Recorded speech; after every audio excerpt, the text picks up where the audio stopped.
Parked behind me here in all its glory is the brand new 2019 Toyota RAV4. Now, the crossover market is completely inundated with competitors, and the old RAV4 was in production for over 5 years and honestly was starting to get a little long in the tooth. So this model right here, brand new, based on Toyota's new TNGA platform. So what we're going to find out today in the review is, does this new RAV4 really compete? So the first thing that anyone notices when they walk up to a new, all redesigned car is the styling, of course. And the new RAV4 is more evolution than revolution. The previous generation RAV4 was quite conservatively styled, and the new one doesn't stray too far away from that. But one thing I will say about this new RAV4 is that the exterior of it looks a lot more burly and a bit more off-road worthy. You start off by looking at the front end here, and you can see that it has the flat grille. It has these butch cheeks in the side of the bumper to house the fog lights. And you add in those LED lights here, and the whole front end, whilst it looks quite sharp, it also looks very burly like an off-road car should. You come down to the bottom here, you also have this nice aluminum look, you have a black lower fascia, and the whole front end just looks not super mean per se, but it definitely has an imposing stance to it that the previous RAV4 lacked. Moving along to the side of the all-new RAV4, the boxy styling cues continue, but they're broken up quite nicely by a contour line here that runs from the front fender up along the roof of the car and then cuts back around here and runs into the door. Gives it a really cool angular look and makes the side of the car look more recessed in than it is. Now you also have these really cool body side molding trim pieces, and you also have black plastic cladding that runs underneath the wheel wells. You have the black cladding on the bottom of the doors, and that definitely sets this car off as being the adventure trim. You also have 19-inch matte black alloy rims. They have 235 Toyo tires that grip quite well. They're all season, so not crazy for off-roading, but they do work quite well. And then when you come along to the rear side of the car, you have a very angular boxy look that cuts off in the rear, and it makes the car look a little longer than it is, and it also gives it a really good presence as an off-road vehicle. This car definitely looks a lot more burly and a bit more off-road worthy than the previous generation RAV4. We now find ourselves at the rear of the all-new RAV4, and I really like the rear design of this car. The biggest thing I like are these taillights. They have this 3D design to them, which means that they really pop out from the actual side panels of the car. Most taillights are flush, but these are very large, and they pop out, which gives it a really cool look, and they're angled nicely to really accentuate the boxy sides of the car. Now you also have that black lower molding here at the bottom of the trunk panel, plus that aluminum look on the bumper. And once you pop the trunk here, you will find a very sizable cargo area. It's enough for me to haul all of my camera and filming equipment with ease. Finishing off the rear look of the RAV4 are these dual chrome-tipped exhaust tips, and they look pretty good. They contrast well with the black, and this trim here just looks very nice. And one thing you definitely will not be able to ignore on this RAV4 in particular is the blue flame paint job. Just the fact that it's called blue flame kind of says it's all. It's a flat blue, it's not a matte blue, but it gives the impression of a matte blue from a distance, and it just sets this car off so well. It really catches the eye, and I think it makes this RAV4 look very handsome. We now move to the interior of the all-new 2019 RAV4, and I personally believe this is where the biggest gains have been made with this redesign. The old RAV4 was a sea of hard plastic, but this new one is so much more refined. You look at the dashboard, and you'll first notice that a lot of the design cues, such as the placement of the air vents, is derived from the all-new Corolla. Now you also notice that the center climate controls and overall control stack in the center console here is very easy to use. You have these massive dials here. They have rubber grips that you use to adjust the climate controls, and they're always easy to see, and they're very easy to use if you're wearing gloves, for instance. Now also you have not that many buttons in the center area here for the climate controls, for the heated and air conditioned seats. It's very easy and intuitive to use, and it looks classy as well. Now you have the Entune 8-inch 3.0 infotainment system. Now I've gone through this infotainment system numerous times. A good video on it is the Avalon, But long story short, good graphics, very intuitive to use, not too many physical buttons, which is nice, and the ones that are physical are well marked, and it also has Apple CarPlay. No Android Auto for some reason, but you do have Amazon Alexa capability, which means that if you like going along and having Jeff Bezos listen in on your road trip conversations, you can have that in the new RAV4. Another thing I very much like about this interior is all the soft touch materials. The dashboard, whole thing is soft touch. The lower bit is stitched Softex, and the stitching is in orange, which is very cool. You have orange accents around the center cup holders, in the center storage bin underneath the climate controls, and in the dashboard storage bins. Yes, there are storage bins that recess in the lower bit of the dashboard on the driver's side and passenger side, so you can stick something like phones, napkins, credit cards, you name it. You can put anything you want in there pretty much. Now, another thing I like is that you have a bunch of different drive modes in the middle here. Now, lower trims don't have a select dial for their drive modes. They're all physical buttons.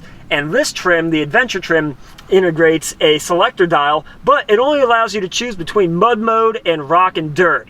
All the other ones you have to push buttons for, which doesn't really make a lot of sense. Another thing I very much like about this interior are the seats. They are very well contoured. I love Toyota's new seat design, and these Softex seats are quite plush and supple. They feel like real leather, but they won't wear the same way that real leather will, which is nice. Like I said earlier, it also has heated and ventilated seats, and I must say ventilated seats are a great design feature. If it's 90 degrees out and you get in your black leather interior and you crank those puppies on, you're gonna be perfectly fine. The other thing I like, soft touch upper door panels. It's very, very comfortable in here. You have nice rubber grips on the actual door pulls, and the whole interior is just very tastefully done. I've now migrated to the rear of the all-new RAV4, and normally that would be considered somewhat of a punishment because a lot of these mid-size crossovers don't have the most amount of rear seat room, at least in the past. But I'm 6'2", and look, I have tons of knee room sitting behind a seat that's in my position. The seats back here, they don't have the most amount of thigh support, but the back support is quite good. The fold-down armrest is nice, and you also have two central rear air vents, which is good for circulation back here, and you also have two USB ports because, of course, everyone needs to be plugged in with their technology. Now, I just love the fact that you can sit back here and lounge out and still be pretty comfortable. I have at least 4 inches of headroom sitting as I am right now, which is awesome. It means you can really pack 5 people into this thing. There's no protruding center hub, so I can sit in the middle seat. I still have headroom, and I can put my feet up on the center tunnel because it's not that large, and I can be perfectly comfortable for a decent trip.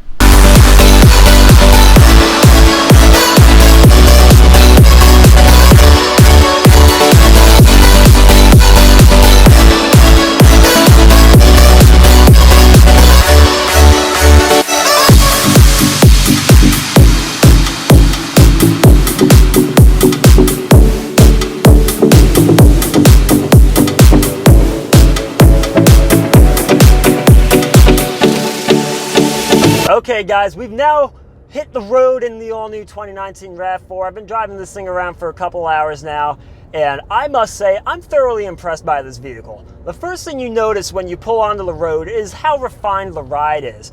Now, you'd think with 19-inch alloy wheels this thing would ride pretty stiff, but it's actually quite cushy.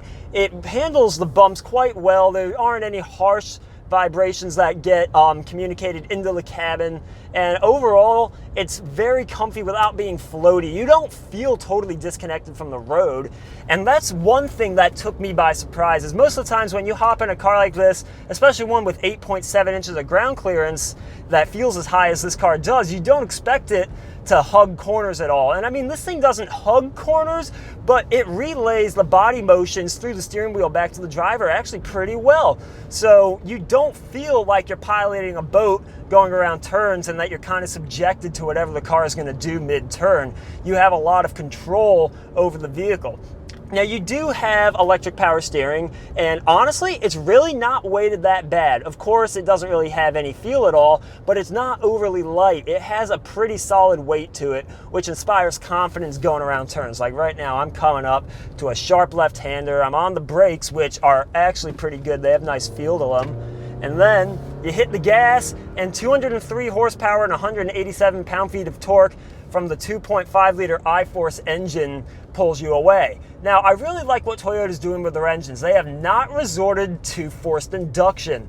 They've gone for high compression, naturally aspirated 4 cylinders. Now, this engine is the same one that's in the new Camry, and it works very well. It'll get you from 0 to 60 in 8.5 seconds, which isn't fast. I mean, there are definitely competitors that'll do it quicker with their turbo engines, but this thing really is not bad at all. And it has an 8-speed automatic transmission, which for me is key. I have nothing against CVTs. They're good for extracting the most fuel economy and efficiency out of an engine, but when it comes to a 4-cylinder engine like this, when you have a CVT, it's whiny, it's drony, and you don't want to hear a little 4-cylinder screaming along at 5,000 RPM under hard acceleration. This thing does a good job at keeping the engine in the power band when you need it to be in the power band. It's not too quick to upshift. It'll actually hold gears a little bit, so you never feel like you're really itching for power in this thing, which is nice, unless you're expecting it to be some sort of sports crossover, which this clearly isn't. But it does hold its own. There's a little bit of body roll in the corners, but nothing ridiculous. One thing I do like is how quiet it is in here. Besides the engine, which can definitely penetrate into the cabin under higher load, there's hardly any noise. There's no road noise in this car. It just wafts along the road quite nicely. The only thing you do get is a little bit of wind noise around the tops of the pillars and around the sunroof. It's not bad by any means. It's just a little bit just because of how boxy this vehicle actually is. Now it's time to talk about some of the features of this vehicle that I didn't discuss when I was doing the interior walkthrough. Driving along, I absolutely love glancing down and seeing the center cluster here. And it's really nice because on this model, you have a 7-inch multi-function display in the middle. It's full color, and it has a big speedo that kind of does a half circle around the top of it, and then they fit a bunch of information in the middle. And it's super easy to read and very easy to switch through menus using the buttons mounted on the steering wheel. This car also has Toyota Safety Sense Plus, which has been integrated into pretty much every new Toyota. It has pedestrian detection, it has lane keep assist, it has adaptive cruise control, and also it has automatic high beams, which is very nice. I love that feature because nothing's more annoying than going down the road, having someone come up and you forget, oh my gosh, I had my high beams on, and you feel bad because you just blinded that person. That is not an issue with this car, which is nice. Another thing I really appreciate is the addition of an electronic parking brake with auto hold. Now, I've discussed this feature before. Basically what it does is when you pull up to a stoplight, if auto hold is engaged, it will hold the car still without you having to keep your foot on the brake. Some may say it's gimmicky. I think it's pretty cool. So this RAV4, being the adventure trim, has all-wheel drive. Now, you can get all-wheel drive on other models as well as the hybrid model, which has a really cool electric drive for the rear wheels, but it actually gets you 25 city and 33 highway, which for an all-wheel drive crossover isn't bad at all. I know some crossovers, such as the Honda CR-V, get better gas mileage, but this is actually pretty damn good. So I'd be pretty impressed by that. And just driving along and using the all-wheel drive, it's a part-time all-wheel drive system. You actually have a little display in the center display here that will tell you how much torque is being sent to each wheel at a given moment through the all-wheel drive system. I mean, honestly, no one's ever going to use that. So, I mean, kind of gimmicky, but it's pretty cool if you actually do take it off-road. You also have a bunch of driving modes. You have Eco, you have Normal, the mode that everyone's going to leave it in. You got Sport, Mud and Sand, Dirt and Rock, and Snow. You also have a hill descent control. So you have more than enough driving modes, and I guarantee you pretty much everyone that buys this car is going to stick it in Normal or maybe Snow when it's getting a little slippery out there during the winter.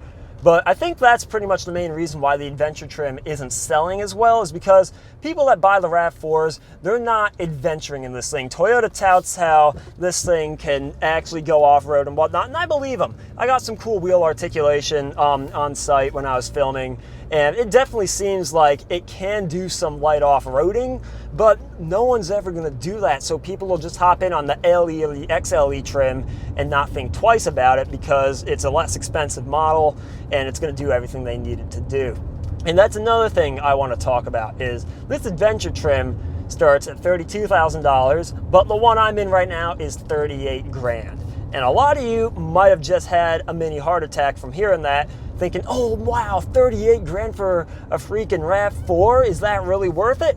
But here's the thing you gotta remember, is that this vehicle has so many features that you wouldn't have been able to find in anything short of a luxury car just a few years ago.